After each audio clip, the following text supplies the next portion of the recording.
जुन चाहिँमा हाम्रो Ramila Sapkota ji chairman NGO programme हुनुहुन्छ, जसमा चाहिँ हामीले आज इन्टरनेसनल वुमेन डे चाहिँ किन मनाइन्छ होला भन्ने कुरामा चाहिँ छोटो त्यहीबाट सुरु गरौँ भनेर चाहिँ उहाँले आफ्नो भनाइहरू राखिदिनुमा दिनु भएको छ। धेरै धेरै धन्यवाद। विशेष गरी सियान पुनर्स्थापना केन्द्र, महिला पुनर्स्थापना केन्द्रद्वारा यो आजको विशेष दिनमा विशेष कार्यक्रम सञ्चालन गर्नुभएको छ। आयोजक संस्थालाई विशेष धन्यवाद पनि दिन चाहन्छु। आज फागुन 24 अर्थात् 8 मार्च, हामी विगतका वर्षहरूमा चाहिँ यस वर्ष पनि राष्ट्रिय रूपमा नभए अन्तर्राष्ट्रिय रूपमै विश्वभर एकै पटक एकै दिन श्रमिक महिला दिवस भनेर मनाउँछौँ। र आज पनि हामीले बिहानदेखि विभिन्न राजनैतिक दल, विभिन्न संघ संस्था, स्थानीय निकाय सबैजनाले आफ्नो स्थानमा रहेर भव्य रूपमा श्रमिक महिला दिवस अर्थात् नारी दिवस सम्पन्न गरिसकेका छौँ। आजै पनि हेटौडामा धेरैवटा कार्यक्रमहरूमा म आफै पनि इन्भल्भ भएर यहाँ आएको छु। र 2016 सालदेखि राष्ट्रिय रूपमा नारी दिवस मनाउने प्रचलन भएको छ। पहिले यो कुरा यहाँलाई जानकारी गराए। र यसपालि 115औं नारी दिवस विश्वभर मनाइरहँदा 115औं हामीले नारी दिवस मनाइरहेका छौँ। सबै महिला बालबालिकाको अधिकार, समानता र सशक्तिकरण भन्ने मूल नारा रहेको छ यसपालिको नारी दिवसमा। सशक्तिकरण र समानताको हकमा सबै महिला र बालबालिकाको भनिरहँदाखेरि हामीले राज्यले पछाडि पारिएका, राज्यले नसमेटिएका महिलाहरू घर धन्दामा मात्रै सीमित रहेका, चुलो चौकोमा मात्रै सीमित रहेका, आफ्नो पहुँचबाट टाढा रहेका, आवाज विहीन भएका यस्ता खालका महिलाहरूलाई पहुँचमा ल्याउनको लागि, आवाज विहीनहरूको आवाज बुलन्द बनाउनको लागि, जो राज्यले तोकेको निम्नतम पारिश्रमिकबाट वञ्चित भएका श्रमिक महिलाहरूको हक हित र अधिकार संविधानमा यो किसिमले व्यवस्था भएको छ है भनेर सबै तह तबकाका महिलाहरूलाई जानकारी दिनको लागि, महिला सशक्तिकरणको पाटोलाई अगाडि बढाउनको लागि विश्वभर यो दिवस मनाइन्छ। धन्यवाद। त्यस्तै गरी म अर्को प्रश्न चाहिँ हाम्रो निगम देवकोटा नामलाई राख्न चाहन्छु। यो महिला दिवस जुन हामी मनाइरहेको छ र मनाउँदै आइरहेको छ, यसको एकदम एउटा महत्त्व चाहिँ के होला भनेर आफ्नो प्रश्न पार्नेमा चाहिँ हाजिर गर्नु पर्दछ। धन्यवाद कार्यक्रम सञ्चालिका बहिनी। र यहाँ आज जुन यो मार्च 8 विश्वभरि नै हामीले नारी दिवस मनाइरहेको अवसरमा यहाँले सियान महिला पुनर्स्थापन केन्द्रमा बोलाएर खास किन यो मनाउनु पर्यो भन्ने जुन क्वेसन गर्नुभयो त्यसको लागि म एकदमै उहाँप्रति आभारी छु। वास्तवमा भन्यो भने हामीले यो नारी दिवस अन्तर्राष्ट्रभरि नै नारी दिवस आज मनाइरहेको अवस्था छ। विशेष त यो नारीहरूलाई सशक्तिकरणको लागि अगाडि बढाउनको लागि महिला सशक्तिको पाठलाई लिएर नै यो नारी दिवस मनाइएको हो, जसले गर्दाखेरि महिलाहरूको हरेक क्षेत्रमा, चाहे त्यो राजनीतिक, चाहे त्यो आर्थिक, चाहे त्यो सामाजिक किन नहोस्, सबै क्षेत्रमा महिलाहरूको पहुँच पुगोस्, महिलाहरूको अधिकार सुनिश्चित रहोस् र महिलाहरूले पाउने सेवा सुविधाबाट महिलाहरू वञ्चित हुन नपरोस् भन्ने कुरालाई नै उजागर गर्दै र उहाँहरूको अधिकारलाई संरक्षण गर्नको लागि यो नारी दिवस मनाइएको हो। र त्यसै गरी राज्यले दिएका सुविधाहरूमा महिलाहरूको पहुँच पुगोस् र महिलाहरूले ती सेवा सुविधाहरू उपभोग गर्न सकुन् भन्ने कुराहरूले पनि यसलाई अर्थपूर्ण रूपमा चाहिँ लिएको छ। जति हामीले संविधानमा उल्लेख भएका कुराहरू महिलाहरू बीच पुग्नको लागि एउटा सशक्तिकरणको यो पाटो पनि हो र जसरी हामीले यो पाटोलाई अगाडि बनाउँदै जान्छौँ त्यति गरी नै हामीले पाउने अधिकारहरूलाई पनि हामीले सुनिश्चित गर्न पाउँछौँ। महिलाहरूको पहुँच पुर्याउनको लागि यो हरेक दूर दरदरामा रहनुभएका दिदीबहिनीहरूलाई चाहिँ उहाँहरूले पाउने सेवा सुविधाबाट पनि वञ्चित नहुन्, उनीहरूले पाउने अधिकारबाट नै वञ्चित नहुन् भनेर यो नारी दिवस मनाइएको हो। जसले गर्दा म एउटा सानो उदाहरण पनि दिन चाहन्छु। किन भन्दा हामीले विगतका दिनहरूमा महिला पुरुष बीचको एउटा सानो हामीले काम गर्ने ज्यालामा मजदुरी जहाँ हामी खेती किसान गर्थ्यौँ भने त्यहाँ पुरुषले पाउने ज्याला र महिलाले पाउने ज्यालामा पनि अन्तर थियो। तर त्यो आज आएर समान रूपमा रहेको छ। जति महिलाले ज्याला पाउनुहुन्छ दिनभरि काम गरेको त्यति नै पुरुषहरूले पनि पाउने र पुरुषले पाउने ज्याला महिलाले पनि पाउनुपर्छ भन्ने हामीले एउटा अधिकारका लागि बुलन्द आवाज उठाएका थियौँ। ती आवाजहरू आज समानता रहेको छ। यसै गरी हामीले अगुवाई गर्ने ठाउँमा पनि कुनै पनि चाहे त्यो डाक्टर पढ्ने महिलाहरूले पढ्ने कुरामा होस् चाहे सिप सिक्ने कुरामा होस् पहिला विभेदपूर्ण थियो भने अहिले यो समानता रहेको छ। यसैको लागि नै आज अन्तर्राष्ट्रिय महिलाहरूको हकका लागि नै यो अन्तर्राष्ट्रिय नारी दिवस मनाइरहेको अवस्था रहेको छ भन्न चाहन्छु। हस्, धन्यवाद। धन्यवाद म्यामलाई। र मेरो अब प्रश्न रहेको छ उपमा लामाजीलाई।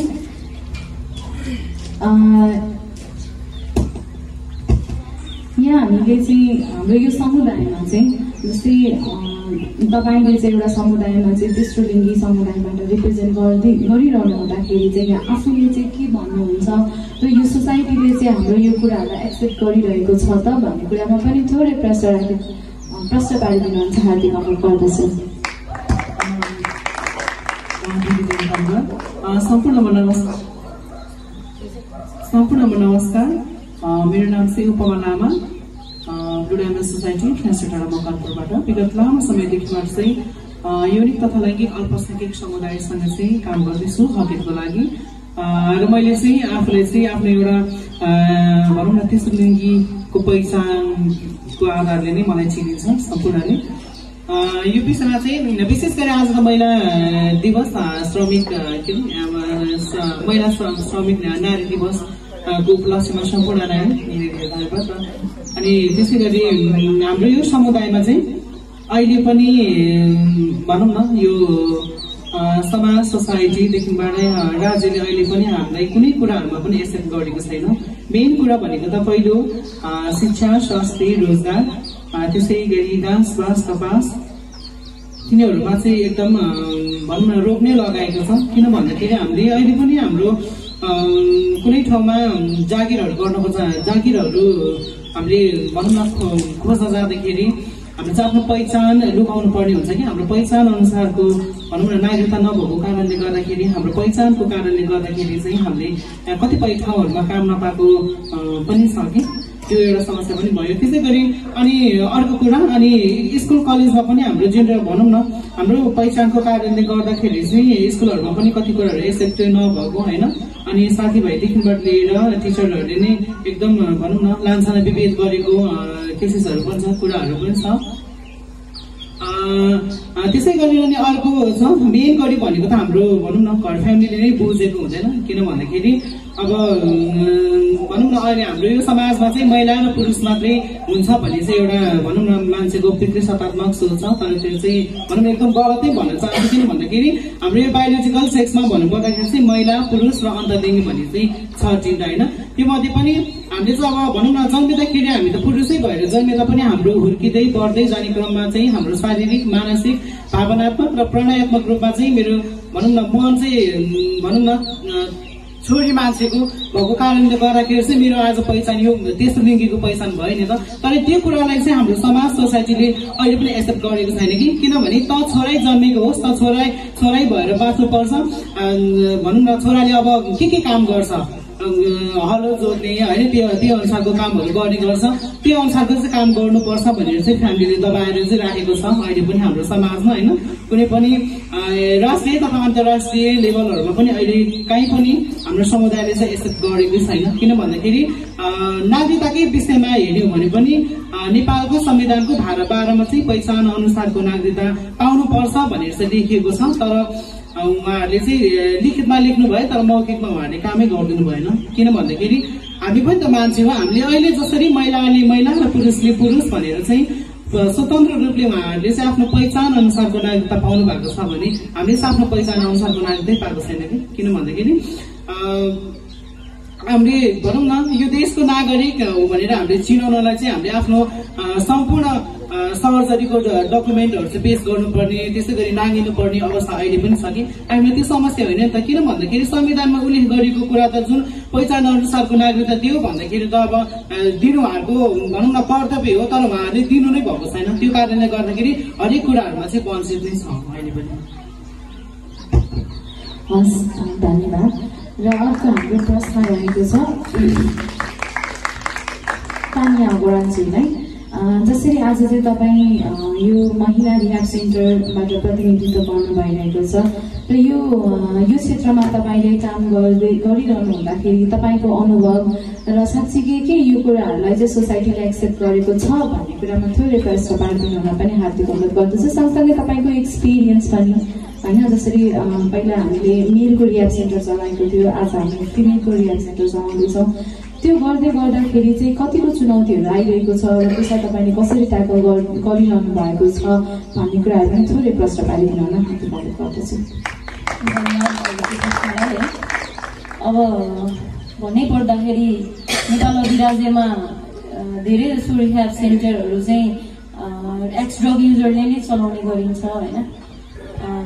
तापनि एउटा फ्यामिली भएर एउटा भोगाईको हिसाबले पनि समाजमा देखिँदा यत्रो विगत 10 वर्षदेखि सियान पुरुष सुधार केन्द्रमा इनरोल भइराख्दाखेरि चाहिँ मकवानपुर जिल्लाको इभन होल नेपालको परिस्थिति हेर्दाखेरि चाहिँ फिमेलहरूको पनि धेरै नै इनरोलमेन्ट होइन, ड्रगमा फस्नु भएको धेरै नै महिलाहरू हुनुहुन्छ र 10 वर्षदेखि गरिरहेको काम को एक्सपिरियन्स अलिअलि बटुलेर होइन र महिलाको लागि पनि केही गर्नुपर्छ भनेर लागि परेर चाहिँ विगत 6 महिनादेखि हामीले महिला पुनर्स्थापना केन्द्र पनि चलाइरहेको अवस्था छ।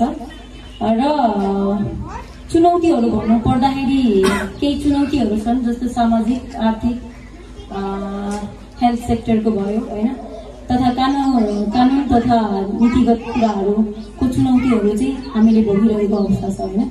जस्तै सामाजिक चुनौतीको कुराहरू गर्नुपर्दाखेरि भेदभाव, स्टिग्माहरू छन् भने परिवार तथा समुदायले चाहिँ अस्वीकार गरेको अवस्था छ। सामाजिक पूर्ण एकीकरणको अभाव, जस्तो उपचार पछि समाजमा फर्किएको व्यक्तिहरूलाई रोजगारी तथा आत्मनिर्भर बन्नलाई मिल्दैन होइन। त्यो कुराहरू छ भने आर्थिकको हिसाब गर्नु पर्दाखेरि आर्थिकमा चाहिँ उच्च खर्च भएको अवस्था छ। कतिजना परिवारहरू न्यून वर्गको हुनुहुन्छ होइन, त्यो स्थितिमा पनि राख्नु परिरहेको अवस्थाहरू छ। स्वास्थ्य सम्बन्धी कुरा गर्नु पर्दाखेरि पुनः फेरि रिल्याप्स भएको केसेसहरू पनि धेरै नै छन् र नसा हटाउनको लागि औषधिको अभावहरू, जस्तो कोही ड्रग युजर हुनुहुन्छ, हामीले ल्याएर ट्रिटमेन्ट गर्छौँ भने त्यो डिटक्सको कुनै औषधिहरू चाहिँ अहिले पनि नेपालमा कुनै औषधिहरू चाहिँ पाउनलाई अलिकति गाह्रो अवस्था छ होइन। र कानुन तथा नीतिको कुराहरू गर्नुपर्दा नेपालमा भौगोलिक रूपमा सबै कर्नरहरूको सिमानाहरू चाहिँ ओपन छ र ओपन भएको कारणले गर्दाखेरि ड्रग चाहिँ भित्राउनलाई धेरै सहज भएको छ। त्यो कारणले गर्दाखेरि चाहिँ अलिकति फोकस त्यतातिर पनि हुनुपर्छ भन्ने कुराहरू। धेरै पुनर्स्थापना केन्द्रहरू चाहिँ दर्ता नभएको अवस्थामा पनि उहाँहरूले सञ्चालन गरिरहनु भइरहेको छ, जस कारणले गर्दाखेरि चाहिँ उपचारको गुणस्तरमा प्रश्न उठिएको छ। यो कुराहरू चाहिँ चुनौतीहरू छन् केही रिह्याबिलिटेसन सेन्टरहरूको। धन्यवाद।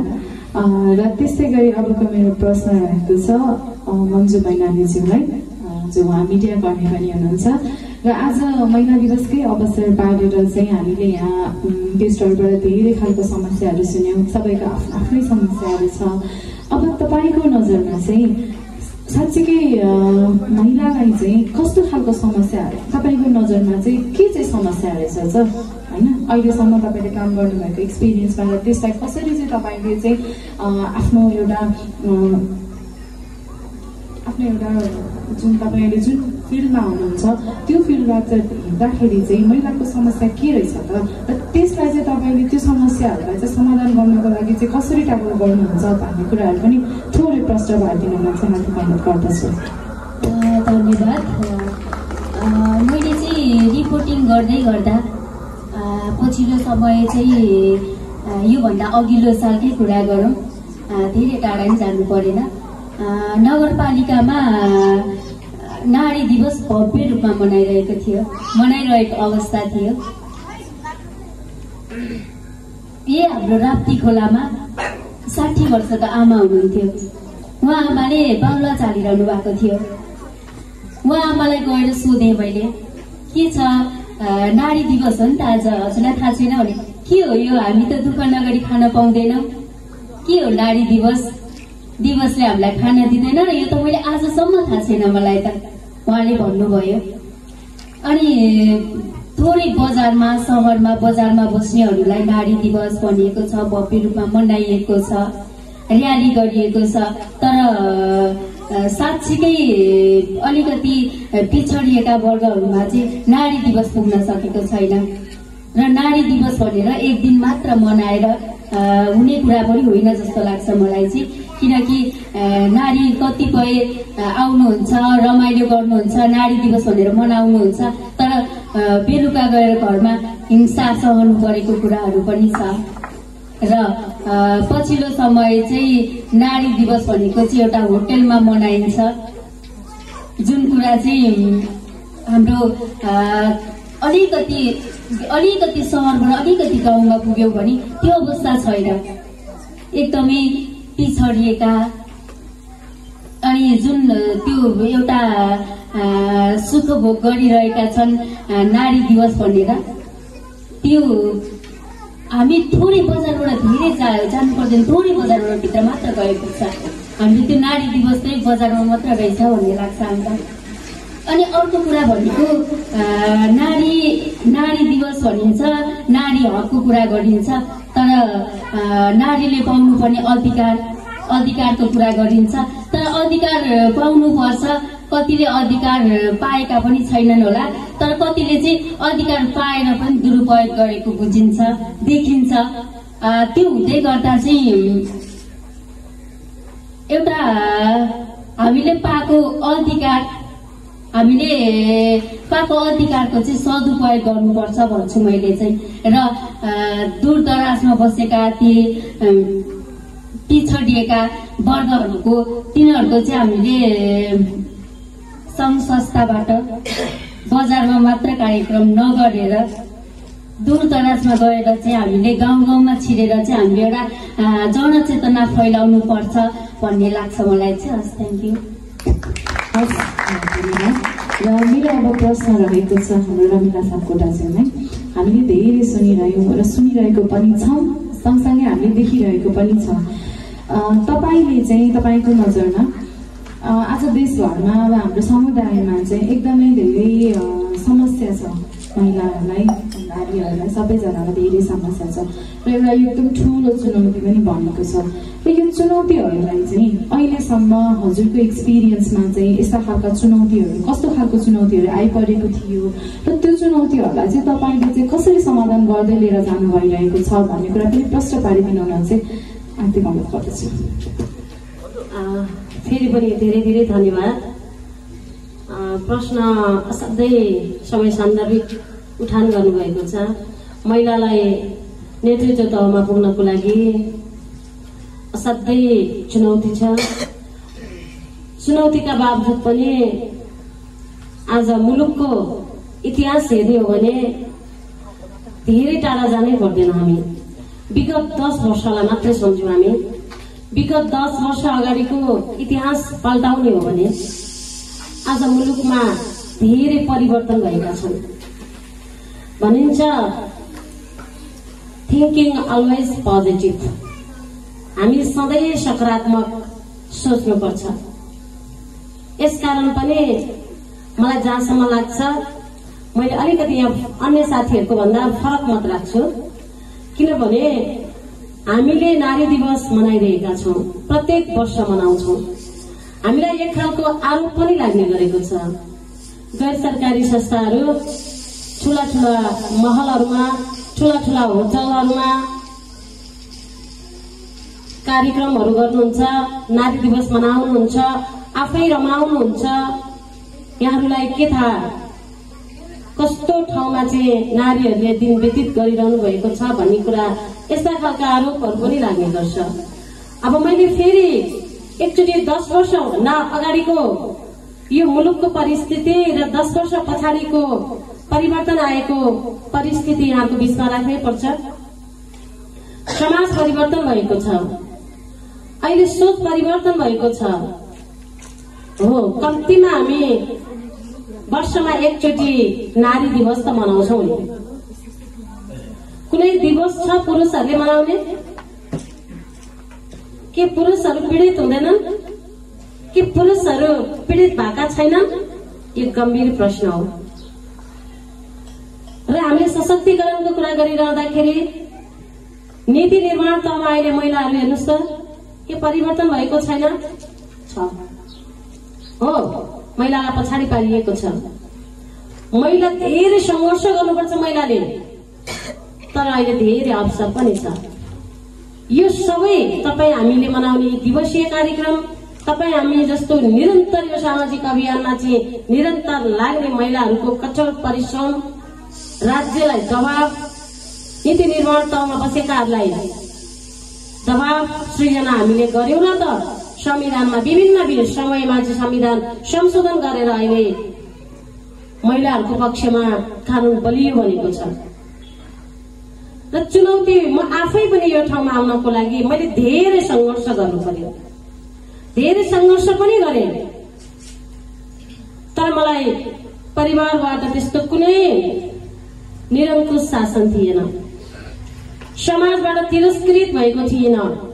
अब मलाई थाहा छ कसैले थपक्क राखिदिने होइन, आफूले पनि संघर्ष गर्नुपर्छ भन्ने मैले पाठ सिकेको थिएँ नि। यसकारण मैले लामोसँग संघर्ष गरेँ। अहिले महिलाहरूलाई नेतृत्व तहमा पुग्नलाई महिलैसँग जुझ्नुपर्छ। हेर्नुहोस्, एउटा महिला नेतृत्व तहमा पुग्न लाग्यो भने अर्को महिलालाई जलन हुन्छ, पुरुषहरूलाई जलन हुँदैन। अहिले हेर्नुहोस् त, नीति निर्माण तहमा हेर्नुहोस्, नेपाल सरकारका सचिव, मुख्य सचिवसम्म महिलाहरू भइसकेका छन्। संविधान निर्माण गर्ने राष्ट्रिय सभा र प्रतिनिधि सभामा महिलाहरूको प्रतिनिधित्व असाध्यै राम्रो छ। धेरै टाढा किन जाउँ हामी? अहिले मकवानपुर जिल्लामा विभिन्न स्थानीय निकायहरूमा प्रतिनिधित्व गर्ने प्रमुख व्यक्ति महिला हुनुहुन्छ। यसकारण महिलाहरूलाई अवसर छैन होइन, महिलाहरूलाई अवसर छ। कतिपय महिलाहरू अब निस्किन सक्नु भएको छैन, तर धेरै अहिले पालिकामा स्थानीय निकायमा हेर्ने भने धेरै महिलाहरू निस्किसक्नु भएको छ। आज सबैभन्दा बढी पिछडिएको महिला भनेर हामीले चेपाङ र प्रजा महिलाहरूलाई भन्थ्यौं, सीमान्तकृत वर्ग भन्छौं उहाँहरूलाई। अहिले उहाँहरूको समुदाय पनि सशक्तिकरणको बाटोमा अग्रसर रूपमा अगाडि हुनुहुन्छ। यद्यपि राज्यले तोकेको न्यूनतम कम्तीमा 33% भनेर छुट्याएका हामीले पाउनु पर्ने अधिकार हामीले पाउन सकिरहेको अवस्था छैन। त्यसमा ठूलो चुनौती छ। चुनौती छ भन्दैमा हामी पछाडि हट्न हुन्न, हामीलाई अवसर पनि छ। अवसर लिनको लागि दया माया गरेर होइन, आफै लड्नुपर्छ। चुनौती सँगसँगै यो अवसरलाई पनि हामीले सही रूपमा सही ढंगले सदुपयोग गर्नुपर्छ।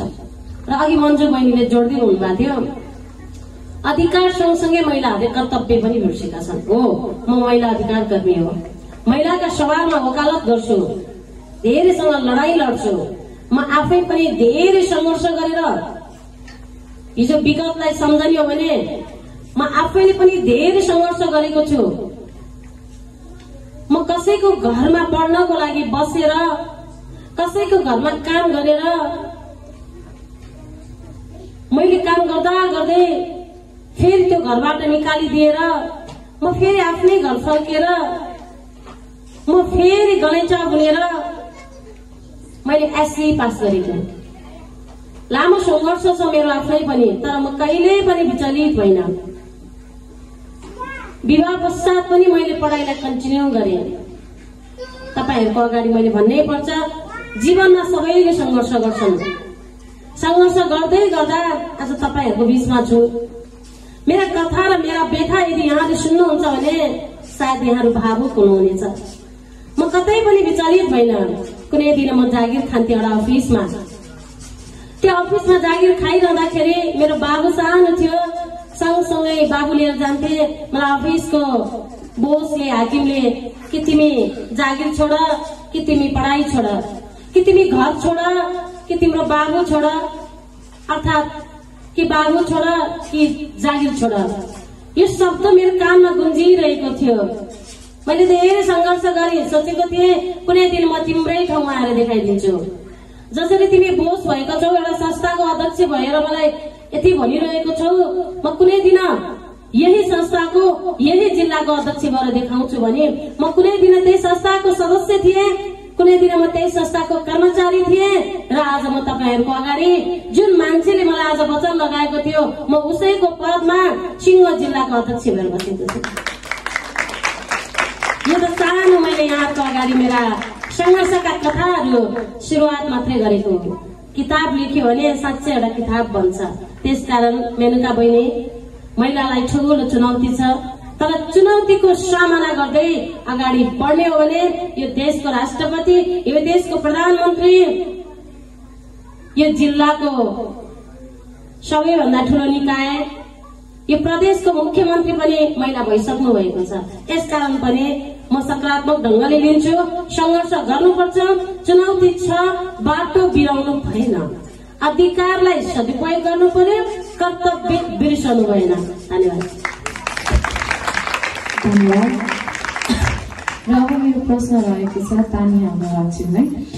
जसरी अहिले चाहिँ हामीले यो महिला स्यान पुनर्स्थापना केन्द्र सञ्चालन गर्नु भइरहेको छ, तपाईले चाहिँ यहाँ उपचारमा रहनुभएका दिदी बहिनीहरूलाई चाहिँ कसरी उपचार गरिरहनु भएको छ र त्यसको साँच्चीकै उपलब्धि भइरहेको छ र भोलिको दिनमा चाहिँ उहाँहरू यहाँबाट उपचारबाट जानु भइसकेपछि चाहिँ समाजले उहाँहरूलाई स्वीकार गर्नेछ र त्यस्ता खालको कुराहरूलाई चाहिँ तपाईहरूले उहाँहरूलाई चाहिँ कसरी चाहिँ मेन्टली प्रिपेयर गरिरहनु भएको छ भने त्यो स्ट्राटेजीहरू र उहाँहरूलाई चाहिँ समाजमा गएर भनिरहनु भएको छ। हामी केही पनि नगर्न आफू एउटा सक्षम भएर जाँदाखेरि त हामी धेरै डोमिनेट भइरहेको छौँ भने समाजले हेर्ने दृष्टिकोण त पक्कै पनि फरक छ होइन। त्यो कुराहरूलाई चाहिँ तपाईँले कसरी चाहिँ अब अगाडि बढ्नु छ भन्ने कुराहरू चाहिँ सोचिरहनु भएको छ। प्रश्नलाई धेरै धेरै धन्यवाद। हामीले चाहिँ सुधार केन्द्रमा चाहिँ फर्स्ट अफ अल चाहिँ काउन्सिलिङकै कुरा हुन्छ होइन। हामीले काउन्सिलिङमै फर्स्ट प्रायोरिटी दिन्छौँ र सँगसँगै सेल्फ डेभलपमेन्ट हामीले चाहिँ ट्रेनिङहरू गराएर उहाँहरूलाई होइन अब गएर यहाँबाट गइसकेपछिको समयमा चाहिँ उहाँहरू चाहिँ सक्षम हुनु होइन, डिपेन्डेन्ट नहुनु, इन्डिपेन्डेन्ट हुनु भनेर चाहिँ हामीले ट्रेनिङहरू पनि दिने गर्छौँ। ट्रेनिङहरू पनि बेला बेलामा चलि नै रहेको हुन्छ र साथै मैले नै सेसनमा बस्दाखेरि पनि हाम्रो दिदीबहिनीहरू यहीँ हुनुहुन्छ है। मैले मेरै पनि एक्जाम्पल दिन्छु धेरैचोटि उहाँ बहिनीहरूलाई। बिहानदेखि बेलुकासम्मको स्ट्रगलको होइन, मेल रिह्याबमा फाइनेन्स हेर्छु, फिमेल रिह्याबको अल ओभर हेर्छु। मकनपुर जिल्लामा एउटा प्रोजेक्ट चलाएर बसिरहेको छु, मकनपुर जिल्लाको एज अ फोकल पर्सन भएर गरिरहेको छु भनेर उहाँहरूलाई मैले एक्जाम्पल दिने पनि गर्छु। तिनै ठाउँ भ्याएर पनि सानसाना नानी बाबुहरू छन्, त्यो सानसाना नानी बाबुहरूलाई पनि होमवर्क गराउने, उनीहरूको टेक केयर गर्ने। घरमा सासू हुनुहुन्छ, सासूलाई पनि समय दिने। माइती नजिक छ, माइतीमा पनि बुवा आमा बुढो भइसक्नु भयो, उहाँहरूलाई पनि समय दिने। 24 घण्टामा चाहिँ सायद 4-5 घण्टा मात्र सुत्दै गर्छु, त्यो बाहेक अरू टाइम चाहिँ मेरो कामै रहन्छ। र यही एक्जाम्पल दिँदै दिदी बहिनीहरूलाई चाहिँ मैले हौसला प्रदान गर्छु र गइसकेपछि चाहिँ फेरि पनि त्यो लागु औषधमा नफस्ने कुराहरू र गइसकेपछि पनि यहाँ जे सिक्नु भएको छ, जे काउन्सिलिङमा कुराहरू भएको छ, जे लर्न गर्नु भएको छ, त्यो कुराहरू गएर चाहिँ लागू गर्ने भनेर चाहिँ एउटा प्रोत्साहन दिन्छु म अगाडि बढ्नको लागि, दिदीबहिनीहरूको लागि। धन्यवाद। धन्यवाद। मेरो प्रश्न रहेको छ उपमहामन्त्रीलाई, जस्तै हामीले यहाँ समस्या भन्दा धेरै कुराहरू गरिरहेका छौँ। हामी महिला नै भएर दैनिक जीवनमा कार्य गर्दाखेरि त हामीलाई धेरै समस्याहरू आएको छ, चुनौतीहरू आएको छ र त्यसलाई ट्याकल पनि गर्नु गइरहेको छ। र तपाईँले चाहिँ आफ्नो दैनिक जीवनमा होइन त्यस्तो समस्याहरू, कस्तो खालको समस्याहरू आइरहेको छ र त्यो समस्याहरूलाई, त्यो चुनौतीहरूलाई चाहिँ कसरी ट्याकल गर्दै जानु भइरहेको छ, प्लस तपाईँको सर्कलमा रहनु भएको सहकर्मीहरूलाई पनि कसरी चाहिँ हामी अगाडि बढ्नुपर्छ भन्ने खालको, त्यस्तो खालको केही स्ट्राटेजीहरू बनेर, प्लानिङहरू बनेर त्यस्तो खालको कुराहरू हुन्छ भने पनि तपाईँको विचारलाई चाहिँ राखिदिनु हुन हार्दिक अनुरोध गर्दछु।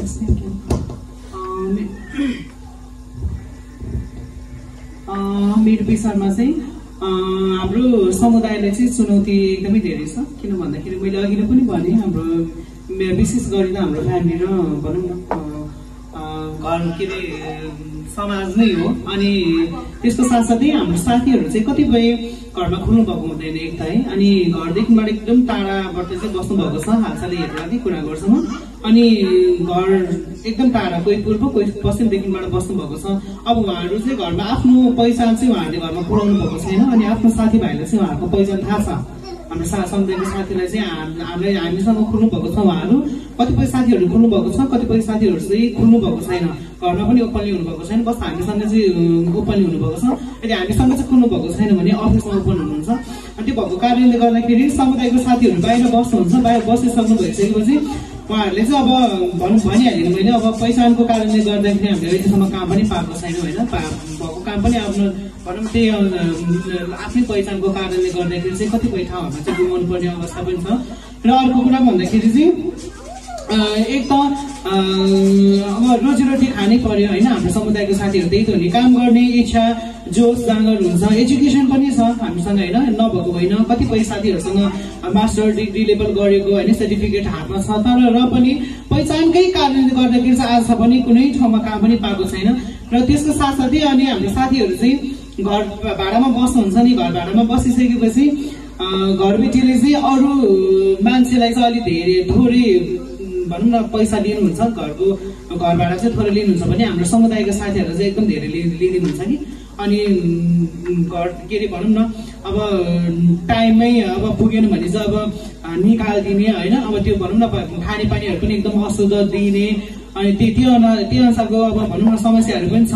र पनि त्यो समस्या झेल्दै गर्दाखेरि हाम्रो समुदायको साथीहरूले चाहिँ भनौँ न एउटा अब के गर्ने त, अब एजुकेसन पनि छ, अब सबै चिज छ, र पनि अब आफू अगाडि बढ्न चाहिँ सकेको छैन। हाम्रो समुदायको साथीहरू के गर्ने भन्दाखेरि अब आफ्नो रोजीरोटी खानै पर्यो। रोजीरोटी खानको लागि त अब केही न केही त पेसा गर्नु पर्यो।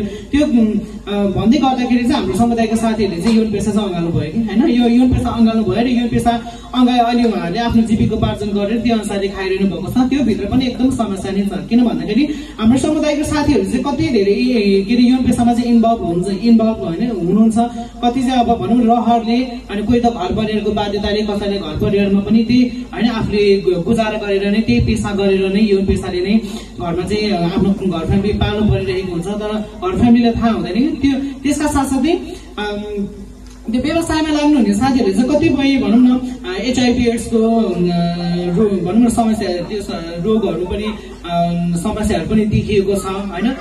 त्यसको साथसाथै अरू विभिन्न रोगहरू पनि लाग्ने। त्यसै गरी त्यो व्यवसायमा गइसकेपछि यौन पेसालाई अँगालिसकेपछि त खतरा त हुने नै भयो होइन। अब कोही ग्राहकहरू आउनुहुन्छ, ग्राहकहरूसँग झगडा भइसकेपछि भनौँ न अब डिस्कस पर्दाखेरि तपाईँ कुटाकुट पिटापिट त हुन्छ, त्यहाँ पनि समस्या भयो होइन। त्यो भएको कारणले गर्दा हाम्रो एकजना आजभन्दा 6 वर्ष अगाडि हुनुहुन्थ्यो अजिता भोजेल, उहाँलाई पनि त्यही केसेसले नै उहाँको चाहिँ डेथ भयो होइन। 4 जना कि 5 जना हुनुहुन्थ्यो। उहाँहरू अहिले उता भित्री जेलमा चाहिँ हुनुहुन्छ। त्यही आफ्नो रोजीरोटी गर्नको लागि चाहिँ उहाँहरूले आफ्नो यौन पेसालाई अँगालेर चाहिँ आफ्नो जीविकोपार्जन गर्दै हुनुहुन्थ्यो भने अनि भनौँ न उहाँसँग सिपहरू पनि थियो र पनि अब आफ्नो पहिचानको कारणले गर्दाखेरि त काहीँ पनि अब आफ्नो सिपहरू पनि बिगेन नि त। त्यही भएर उहाँले आफ्नो यो पेसालाई अँगाल्दै जानु भइसकेपछि उहाँले चाहिँ आफ्नो भनौँ न पैसाकै जिलमा चाहिँ कुरा नमिलेको भएर चाहिँ उहाँले आफ्नो भनौँ न रेप गरेर चाहिँ मारिनु भयो, मार्नु भयो होइन। त्यो पाँचजना कि 6जना हुनुहुन्छ। यो समस्याहरू एकदम धेरै नै छ, मैले अघि पनि भनिहालेँ। र वैदेशिक रोजगारमा पनि हाम्रो साथीहरू जान चाहनुहुन्छ, जाने इच्छुक गर्नुहुन्छ र पनि अब आफ्नो पहिचान लुकाएर चाहिँ नि अब यसरी हामीसँग ओपनली खोल्नु भएको छ हाम्रो साथीहरू चाहिँ होइन।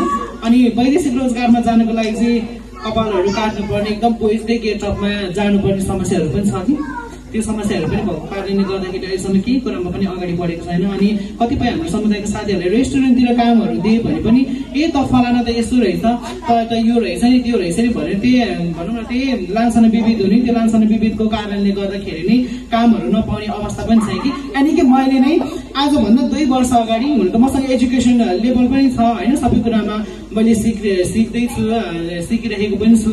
अनि आजभन्दा 2 वर्ष अगाडि मैले सामाजिक विकास मन्त्रालयमा चाहिँ एउटा ठिकै छ अब भनौँ न प्रोजेक्टको त अब कतिखेर जान्छ थाहा हुँदैन।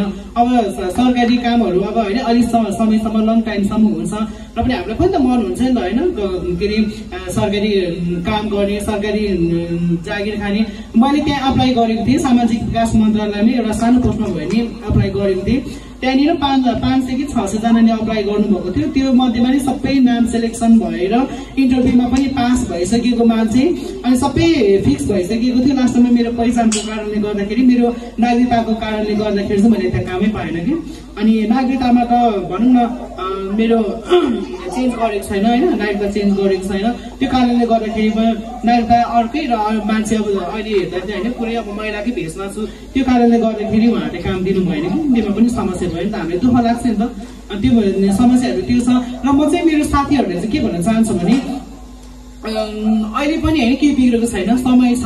कतिपय समुदायका साथीहरूले होइन कोही व्यवसाय गर्न चाहनुहुने साथीहरूले त्यो अनुसारको होइन अब नगरपालिकासँग बजेट मागेको हुन्छ कि कोर्डिनेसन गरेको हुन्छ कि हरेक कुराहरू के गरेर हुन्छ, अब कुनै सिपमूलक तालिमहरू सिकाएर हुन्छ कि त्यो अनुसारको तालिमहरू सिकाएर चाहिँ उहाँहरूलाई अलिक क्षमतावान बनाएर चाहिँ अगाडि बढाएर उहाँहरूले त्यो अनुसारको चाहिँ अगाडि बढ्नुभयो भने चाहिँ राम्रो हुन्छ भन्ने चाहिँ मैले सिकाउँछु।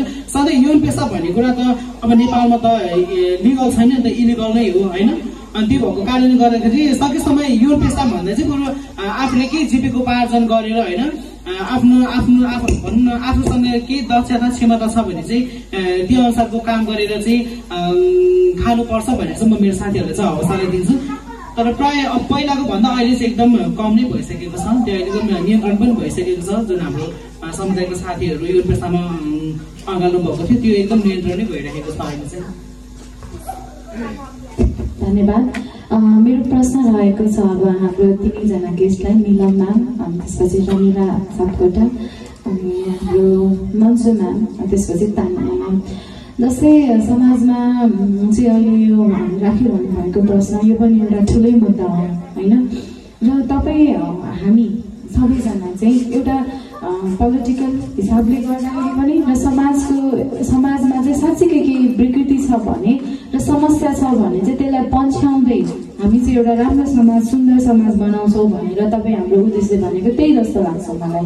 त्यो हुँदै गर्दाखेरि चाहिँ अब यस्तो खालको समस्याहरू आइपर्यो भने चाहिँ गभर्मेन्टले होइन नीतिमा के छ र हाम्रो समाजमा साँच्चीकै यो भइरहेको छ छैन र आगामी दिनहरूमा आजको दिनसम्म जे छ तर अब आउने दिनहरूमा चाहिँ यो समस्याहरूलाई चाहिँ आइपर्यो भने चाहिँ कसरी गर्ने, यो समस्याहरूको समाधान कसरी गर्ने भन्ने खालको त्यस्तो खालको केही रणनीतिहरू छ कि होइन, त्यस्तो खालको केही काम गर्ने भन्ने प्लानिङ छ कि।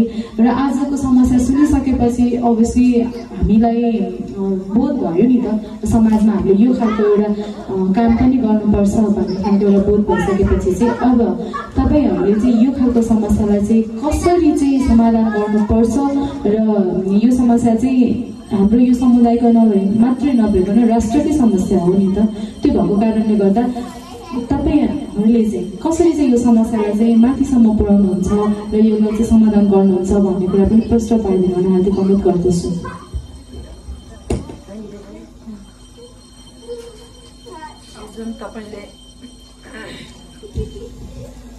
जुन तपाईँले राख्नुभएको जुन यो समस्या छ यो समस्याको लागि हामीले नीतिगत कुरालाई नै अगाडि बढाउनु पर्ने हुन्छ यसको समस्या समाधानका लागि र जुन उठेका यी चुनौती भनौँ या यसलाई समस्या या हामीले भोग्न परेको अप्ठ्याराहरू छन् भने यसमा चाहिँ हामी सबैजनाले हामीले तल स्तरदेखि माथि स्तरसम्म नै हामीले नै यी आवाजहरूलाई उठाएर एउटा हाम्रो अहिले जुन जननिर्वाचित भइसक्नु भएको छ जहाँ राज्यको नीति नै राजनीतिक हो भनेर भनिन्छ र यो नीति तय गर्ने ठाउँमा हामीले यो कुराहरू पुर्याएर यो कुराहरूलाई लागू गर्नका लागि चाहिँ हामी सबै एकजुट भएर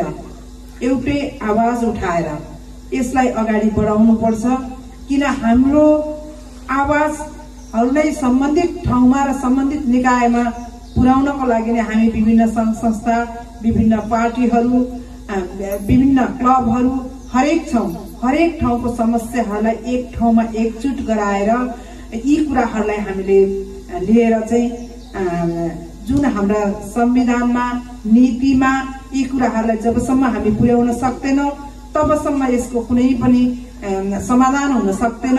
त्यसै कारणले नीति तयसम्म पुर्याउनको लागि हाम्रा एउटै आवाज हाम्रो एउटै कुराहरूलाई चाहिँ अगाडि बढाउनु पर्छ भन्ने मलाई लाग्छ र यो कुराहरू नभएका त होइनन् समाधान बिस्तारै भएका छन् एकैपटक आएपटक जस्तो गरी नभए पनि हामीले हेर्दै जाने हो भने हामीले लाउने फेसनदेखिबाट लिएर हामीले समाजले हेर्ने महिलाप्रतिको धारणादेखिबाट लिएर सबै कुराहरूमा नै परिवर्तन आएका छन् हैन। जसरी महिलाहरूलाई आक्षेप लगाउने कुराहरूदेखिबाट लिएर जुन महिलाहरूको एउटा सानो लबाइमा पनि विभिन्न सामाजिक हिसाबले हेरिन्थ्यो भने यी कुराहरू हेरिएको छैन, समान रूपले हेरिएको छ र यी समान रूप सँगसँगै हामीले जुन नीतिगतमा जसरी उहाँले अघि नागरिकताको कुरामा चाहिँ जहाँ जेन्डर छुट्याइँदैन त्यसपछि हामीलाई समस्या परेको छ भनेर भनिएको छ, लिङ्गको आधारमा विभेद गर्न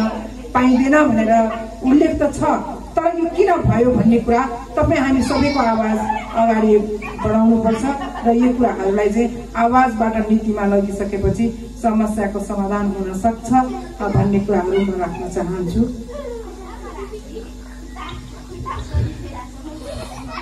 फेरि पनि धन्यवाद दिन चाहन्छु। म विषय झनै जटिलो जटिलो भन्दैछ, अँध्यारो भइसकेको छ।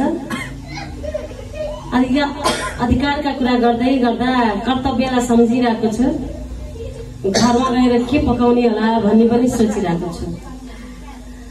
विशेष गरी आजको यो विशेष दिनमा महिला पुनर्स्थापना केन्द्र सियानले यो कार्यक्रम राखिदिनु भएको छ।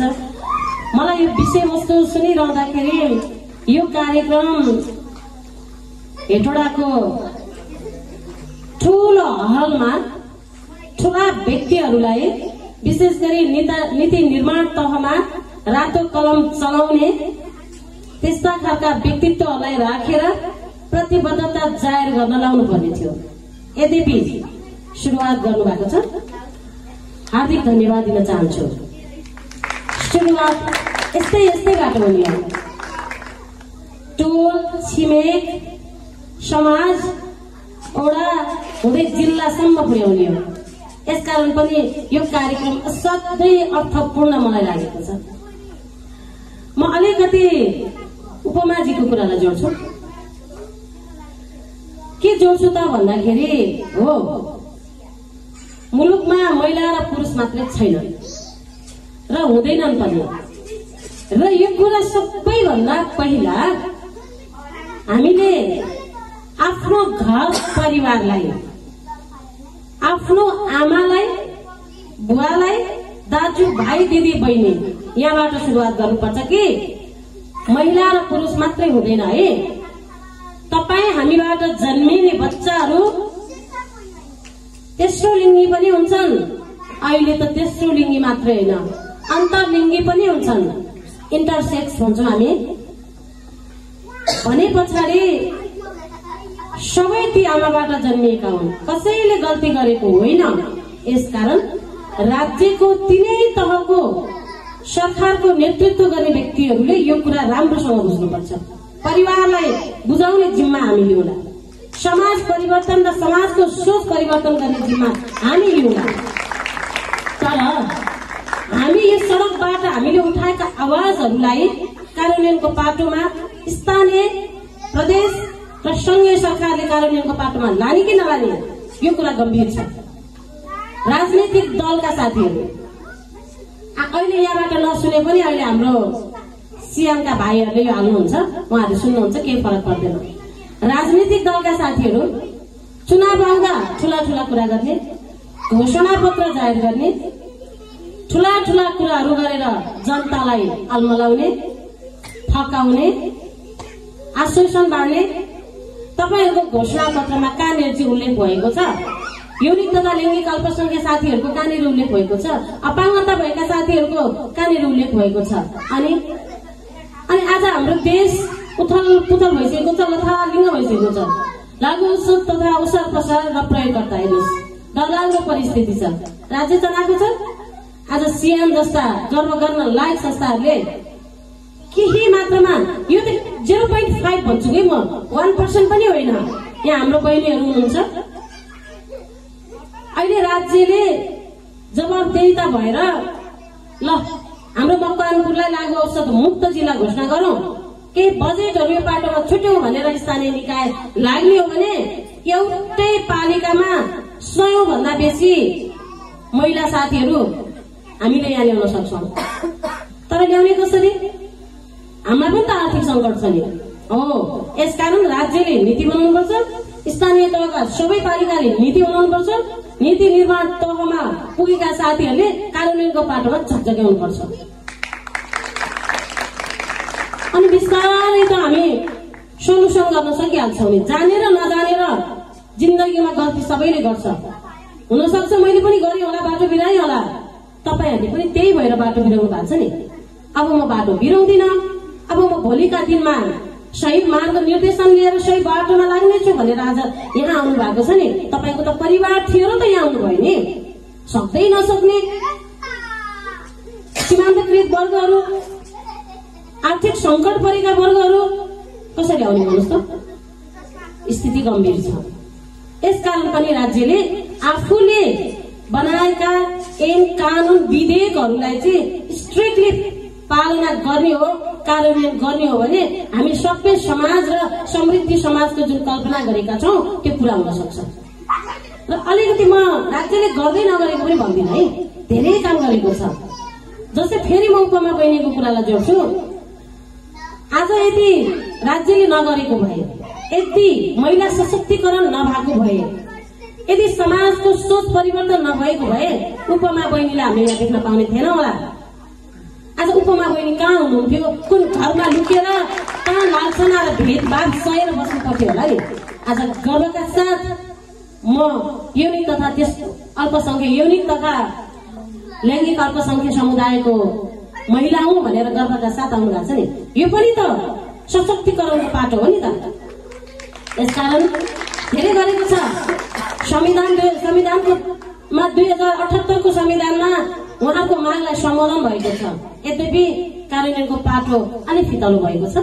त्यसको लागि तपाईँ हामी सबै एक भएर लाग्नुपर्छ। देश चलाउँछु भनेर जनताको मत लिएर जाने राजनैतिक दलका प्रमुख, सरकार पक्ष, प्रतिपक्ष सबैले सोच्नुपर्ने अवस्था आएको छ। कतिपय ठाउँमा उहाँहरूको सधैँ मुद्दै एउटै छ कि नागरिकता दिएन, नागरिकता दिएन, यस्तो सूचनाहरू सम्प्रेषण भइरहेको छ। अलिकति पनि अप्ठ्यारो, अलिकति पनि सोच्नु पर्दैन सरकारले। कति ठाउँमा चाहिँ नागरिकता सहज रूपमा दिनुभएको छ, त्यो उपलब्धि हो नि त। सडकबाट हामीले ल्याएका, हामीले गरेका बहसको उपलब्धि हो नि त। कति ठाउँमा उहाँहरूको समलिङ्गीहरूको विवाह भइसक्यो, विवाह दर्ता भइसक्यो। होइन, हेटौडाबाट यो मकवानपुरमै पनि लगभग एउटा कि दुईटा ओडाले त्यो खालको दर्ता गरिसकेको छ, विवाह दर्ता गरेको छ। भनेपछि सधैँ एउटै मुद्दामा चाहिँ बहस गरिरहनु पर्ने नहोस्। यो कुरा मैले सरकारको नेतृत्व गर्नुहुने, नेतृत्व तहमा पुग्ने आदरणीय व्यक्तित्वहरूलाई पनि भने र उपमाजीको कुरालाई एकदमै मैले समर्थन गर्दै राज्यले कुनै पनि विज्ञापन गर्दाखेरि महिला पुरुष भनिरहँदाखेरि, दलित जनजाति भनिरहँदाखेरि उहाँहरूको पनि सम्बोधन हुनुपर्छ र उहाँहरू पनि आफैलाई म प्रतिस्पर्धी हो, म मेरै समुदायसँग लडेर चाहिँ म पनि के गर्छु भनेर आफ्नो पनि योग्यता र क्षमतालाई चाहिँ अगाडि बढाएर उपमा बहिनी जस्तै धेरै यो समुदायका व्यक्तिहरूलाई यसै गरी अगाडि ल्याउनुपर्छ र आफ्नो समाज, आफ्नो छरछिमेकी, आफ्नो जिल्ला सबैलाई चाहिँ हो गर्वका साथ भन्नुहोस् म तेस्रो लिङ्गी हो भनेर, अनि मात्रै समाज परिवर्तन, सोच परिवर्तन हुन्छ। अनि तपाईँहरूको मुद्दामा तपाईँहरू मात्रै लाग्ने होइन, हामी सबै लाग्नुपर्छ र हामी सबै जाग्नुपर्छ, अनि मात्रै बनेका ऐन कानुनहरू, नियम नीतिहरू, विधेयकहरू अक्षरशः पालना हुनेछन्। मैले यति कुराहरू राखेँ, आवश्यक परेको भाइन्छ।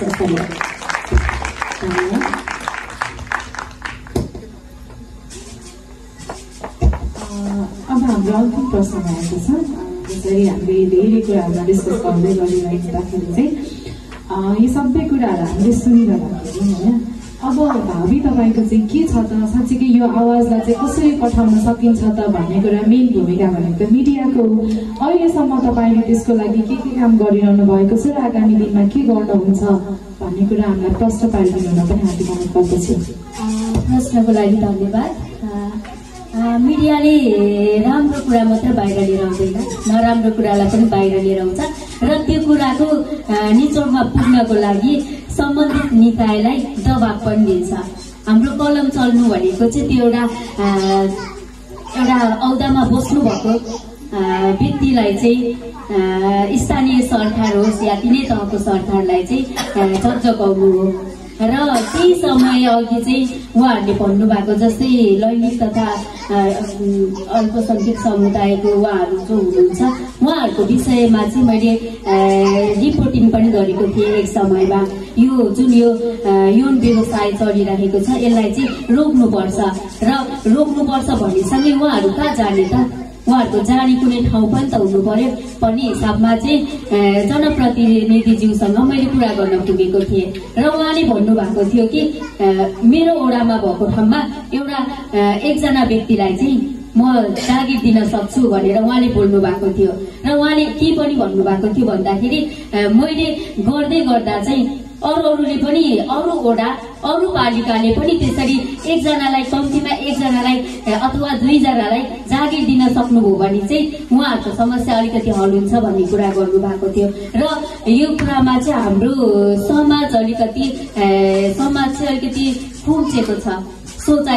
समाजको सोचाइलाई चाहिँ फराकिलो बनाउनु पर्छ पनि भन्छु म चाहिँ र समाजको सोचाइ फराकिलो बनाउनको लागि सुरुमा त तिनै तहको सरकारले अलिकति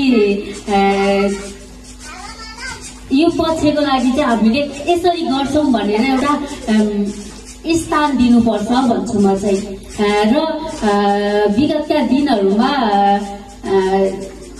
रोजगारी त कतिको दिनु भएन त्यो त मलाई थाहा भएन र हाम्रो सिडिओ साहब त्यस पछाडि मेयर उपमेयर लगायत जनप्रतिनिधिज्यूहरूले बसेर एउटा मिटिङ गर्नुभयो र त्यो मिटिङ पश्चात उहाँहरूले त्यहाँनिर सरसफाइ गर्नुभयो जहाँ चाहिँ यौन धन्दा चलिरहेको थियो त्यो ठाउँमा सरसफाइ गर्नुभयो र उहाँहरूले यो पनि प्रतिज्ञा गर्नुभएको थियो कि हामी रोजगारीको व्यवस्था गर्नेछौँ र उहाँहरूले कतिको रोजगारीको व्यवस्था गर्नुभयो त्यो थाहा छैन, यो हालसालकै कुरा हो र त्यो छैन भने पनि हजुरहरूको जो नेतृत्वमा हुनुहुन्छ जो एउटा संस्था चलाएर बस्नु भएको छ ब्लू डायमन्ड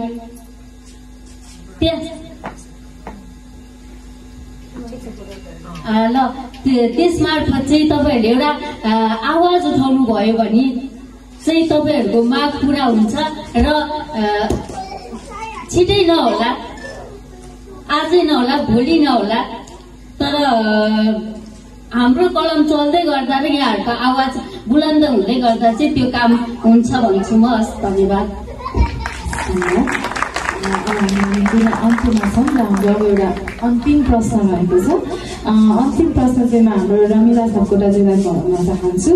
तपाईँले चाहिँ अब आजको दिनमा चाहिँ होइन जति पनि महिलाहरू हुनुहुन्छ, दिदीबहिनीहरू हुनुहुन्छ र हाम्रो सेन्टरमै बस्नुभएको बहिनीहरू दिदीहरू पनि हुनुहुन्छ लगायत हाम्रो देशभरिमै रहनुभएका सम्पूर्ण दिदीबहिनीहरूलाई चाहिँ मर्कामा त परि नै हाल्छ होइन, तर त्यसलाई चाहिँ हामी यतिमा चाहिँ मेरो जिन्दगी सकियो भन्ने चाहिँ होइन भन्ने खालको त्यस्तो कुराहरूलाई चाहिँ तर्क गर्दै आफ्नो एकदम सन्देशमूलक भनाइ पनि राखिदिनु हुनुहुन्छ। अब चाहिँ म यो एकदम उहाँहरूलाई चाहिँ साँच्चीकै हो मैले चाहिँ गर्नुपर्छ भन्ने खालको एउटा सन्देश चाहिँ राखिदिनु हुन हात पाउनु पर्दछ। धेरै धेरै धन्यवाद मेनकाजी। आज संयोगले अन्तर्राष्ट्रिय नारी दिवस मैले अघि पनि जोडिसकेँ। सबै महिला बालबालिकाको अधिकार, समानता र सशक्तिकरण भन्ने मूल नाराका साथ हामी अन्तर्राष्ट्रिय नारी दिवस मनाइरहँदाखेरि यो मकवानपुर जिल्लाकै पहिलो महिला पुनर्स्थापना केन्द्र सियानमा छौँ हामी र राज्यले सरकारले जसले भनौँ नेतृत्वमा पुग्ने व्यक्तिले आज यो खालको चाहिँ परिकल्पना गर्नुपर्ने थियो। मकवानपुर जिल्लाको लागि एउटा पुनर्स्थापना केन्द्र, महिला पुनर्स्थापना केन्द्र खोल्नुपर्ने थियो। राज्यले ठूलो मात्रामा लगानी गर्नुपर्ने थियो।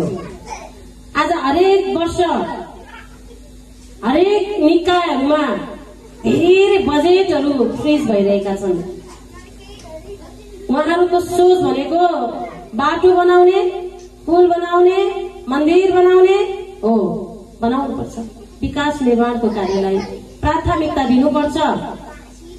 तर जब मानिसको मनको विकास भएको छैन, मन बरालिएको छ, मन लथालिङ्ग भएको छ, मन भित्र जलेको छ, थाहा छैन। यहाँ नीति निर्माण तहमा बसेकाहरूलाई ठुला ठुला भाषण गर्नुहुन्छ, ठुला ठुला कुरा गर्नुहुन्छ, समाज परिवर्तनका कुरा गर्नुहुन्छ, तर थाहा छैन उहाँहरूलाई अझै पनि तेस्रो लिङ्गी साथीहरूलाई छक्का भन्नुहुन्छ, हिंजडा भन्नुहुन्छ। यही हेटौडाको एकजना वडा अध्यक्षज्यूले हाम्रो फ्रेन्ड्स हेटौडाको एउटा कार्यक्रममा बोलाउनु भएको रहेछ। मलाई फोन गर्नुभयो, यो के हो खासमा भन्नुभयो। मैले यस्तो यस्तो कार्यक्रम भने, अब त्यो हिंजडाहरूको कार्यक्रममा त म त आउँदिनँ भन्नुभयो। उहाँहरूको सोच, जनप्रतिनिधिको सोच हेर्नुहोस् है। अनि म उपमाजीलाई के भन्न चाहन्छु भने गर्व गर्नुहोस् के, तपाईँहरूलाई हिजोको दिनमा जुन खालको चाहिँ भन्ने गरिन्थ्यो, आरोप लागिन्थ्यो, अहिले कम्तीमा 60% सुधार भएको छ। तेस्रो लिङ्गी भनिन्छ, युनिक तथा लैङ्गिक अल्पसंख्यक समुदाय भनिन्छ। यसकारण सोचमा परिवर्तन आएको छ है उपमाजी, यो कुरा म भन्न चाहन्छु। र सरकारलाई म के भन्दिनँ हो, गैर सरकारी संस्थाले ठुलो काम गरेका छन्, तर पनि तपाईँहरूको हेर्ने दृष्टिकोण अलिकति फरक छ है। के गरे यहाँ मैले भन्नै पर्छ यहाँको बिचमा। अस्ति भर्खरै शुक्रबारको दिन हामी केही साथीहरू सिडिओ साहब आउनु भएको छ, गर्वको विषय महिला आउनु भएको छ। असाध्यै खुसी हुँदै हामी केही प्रतिनिधिमूलक गैर सरकारी संस्थाका साथीहरू सिडिओ साहब स्किम श्रेष्ठलाई भेट्न गयौँ। उहाँले के भन्नुभयो, दुःखका साथ भन्नुपर्छ, उहाँले भनेका कुराहरू म गैर सरकारी संस्थाहरूको कार्यक्रममा जाँदिनँ। गैर सरकारी संस्था नै भन्नुभएन उहाँले, म एनजिओको कार्यक्रममा जान्न, म नियमनकारी संस्थामा छु, म चाहे भने कारवाही गर्छु, तर म उहाँ तपाईँहरूले बोलाएको कार्यक्रममा आउँदिनँ भन्नुभयो। हेर्नुहोस् त के आशा गर्ने हामीले महिलालाई नेतृत्वमा पुर्याएर। अनि मैले भने भनेपछि अब तपाईँलाई हामी कुनै पनि पत्र नदिँदा हुन्छ। उहाँले सहर्ष स्वीकार्नु भयो। आवश्यक परे म यहीँ बोलाउँछु भन्नुभयो उहाँले। यसकारण के गर्व गर्ने, के आशा गर्ने भन्नुहोस् त, के बुझ्नु भएको छ उहाँले? आजसम्मको सिडिओमा कुनै पनि सिडिओ साहबले यस्तो भन्नुभएको छैन के गल्ती गर्ने सबै गैसंस्था हुन्छ के गल्ती गर्ने सबै एनजिओ हुन्छ। यसकारण आदरणीय साथीहरू हामीले गम्भीरतापूर्वक सोच्नुपर्छ। उहाँहरूले लगानी गर्नु भएको संस्था होइन हाम्रो। त्यसकारण हाम्रो नेटो हाम्रो महासंघले पनि केही निर्णय गर्दैछ। म निर्णय भए पश्चात यहाँको बिचमा ल्याउनेछु र म अन्तिममा के सन्देश भन्नुभएको छ 18-20 जना बहिनीहरू हुनुहुन्छ। मैले अघि पनि जोडिसके बहिनीहरू केही बिग्रेको छैन। तपाईहरू अहिले सुरक्षित घरमा हुनुहुन्छ, यो मन्दिरमा हुनुहुन्छ। तपाईहरू पूजा गर्ने हातभन्दा कर्म गर्ने हात महान हुन्छन्। यसकारण तपाईहरू हात दिनु पर्दैन। मैले अघि जोडिसके जीवनमा गल्ती सबैले गरेका हुन्छन्। अब म गल्ती गरेँ भनेर महसुस मात्रै गर्नुहोस् र प्रतिज्ञा गर्नुहोस् अब म गल्ती गर्दिनँ। हाम्रो सियानको सञ्चालकज्यू हाम्रो तान्याजीले भनिसक्नु भएको छ। उहाँको जीवन कहानी सुन्दाखेरि म भन्दा त बढी उहाँ नै व्यस्त हुनुहुन्छ। उहाँले धेरै सोच्नु भएको छ, तपाईहरूको लागि धेरै योजना बनाउनु भएको छ। यसकारण तपाईहरूलाई म के भन्न चाहन्छु भने अर्को जुनीमा राम्रो होला, यो जुनी त सित्यो भन्ठान्नु होला। केही भएको छैन यो जुनीमा। अर्को जुनी कसैको हुँदैन भन्ने मात्र हो, यी सब भनाइ मात्र हुन्, पुनर्जन्म हुँदैन। यसकारण तपाईहरू यहाँ जति बस्नुहुन्छ एकदमै यो मेरो माइती हो, यो मेरो घर हो। उहाँहरू मेरो दिदी हो, उहाँहरू मेरो बहिनी हो, मेरो छोरी हो, मेरो भाइहरू हुनुहुन्छ यहाँ। उहाँहरूले मलाई सही बाटो दिनुहुन्छ, सही मूल्याङ्कन गर्नुहुन्छ, सही रूपले परामर्श गर्नुहुन्छ भनेर अगाडि बढ्नु होला। र अन्तिममा 115औं अन्तर्राष्ट्रिय नारी दिवस होटल सेमिनार जति हामी गर्छौं, होटलमा सेमिनार गोष्ठीहरू हामी गरिरहेका छौं। त्यसको दायरा अलिकति हामीले पनि बढाउनुपर्छ। गैर सरकारी संस्थाहरूले मात्रै बन्द कोठामा सीमित राख्नु हुँदैन।